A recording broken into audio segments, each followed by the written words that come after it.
Section 3. Fire Safety Arrangements and Precautions. In Part 2 of your Occupational Health and Safety Induction, you will learn about local fire safety arrangements and precautions.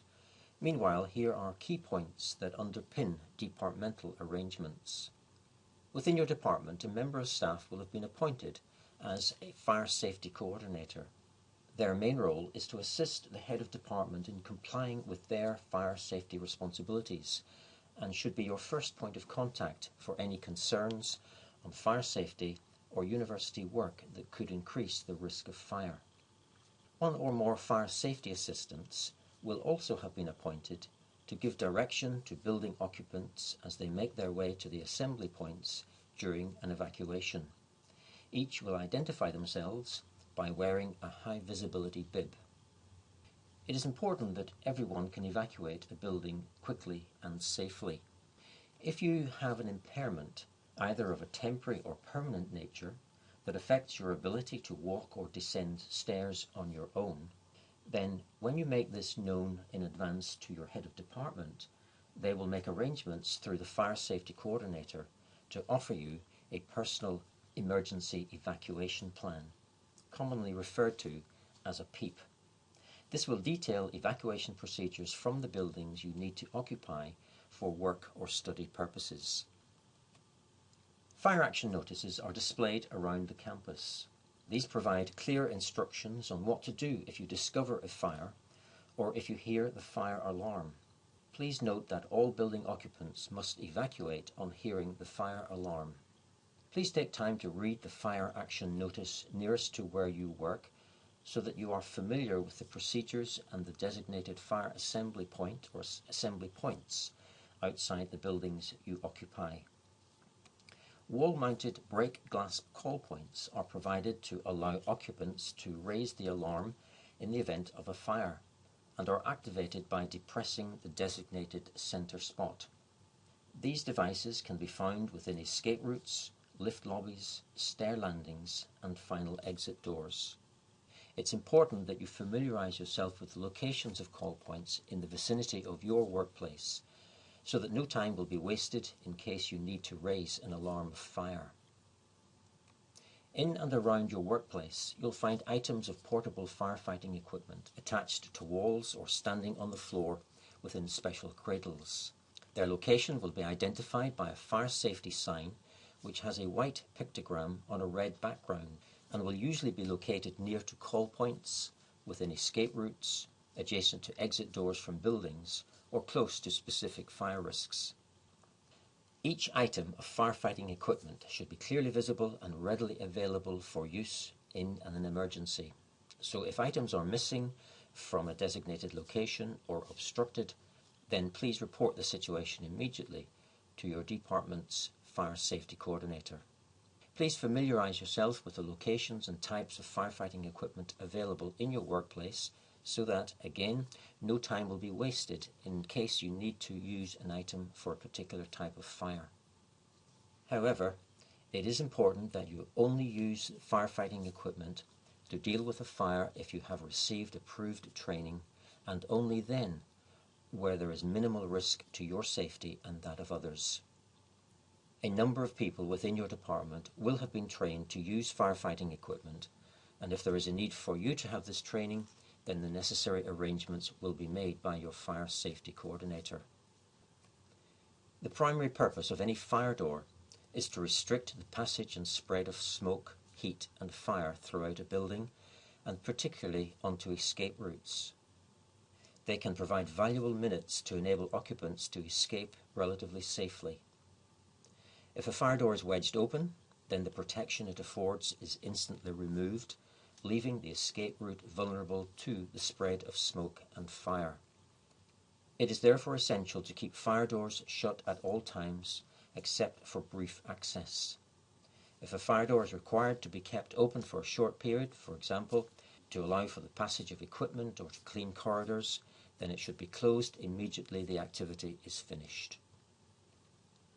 Corridors, stairways and external routes may form part of the means of escape from a building, so should be kept free from obstruction to allow for the safe passage of evacuating occupants. In addition, All doors along a means of escape should be available at all times for use by evacuating occupants.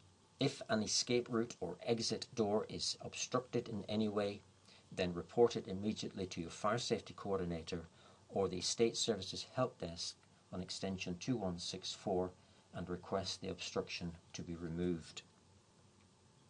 Please ensure that you are familiar with the nearest available escape route from your place of work, along with its associated exit and fire assembly point, which will be indicated on your nearest fire action notice. You should also become familiar with one or more alternative escape routes and fire assembly points in case your primary one becomes obstructed by smoke or fire. Escape routes and emergency exits are indicated by fire safety signs which have a white pictogram on a green background. Lifts, that is elevators, should not be used during a fire alert because if there is a fire, they may not offer the same structural protection as stairways. However, some lifts are marked with the sign evacuation lift, and these may be used in the event of a fire alert, but only by persons with an impairment that prevents them from evacuating quickly on their own. Adjacent to each evacuation lift, there will be a set of instructions and a green panel that incorporates a press for help button and an intercom system. If you are likely to need an evacuation lift, then please familiarize yourself as soon as possible with the instructions so that you understand the procedures involved. If you have been provided with a personal emergency evacuation plan, then it will include the locations of evacuation lifts.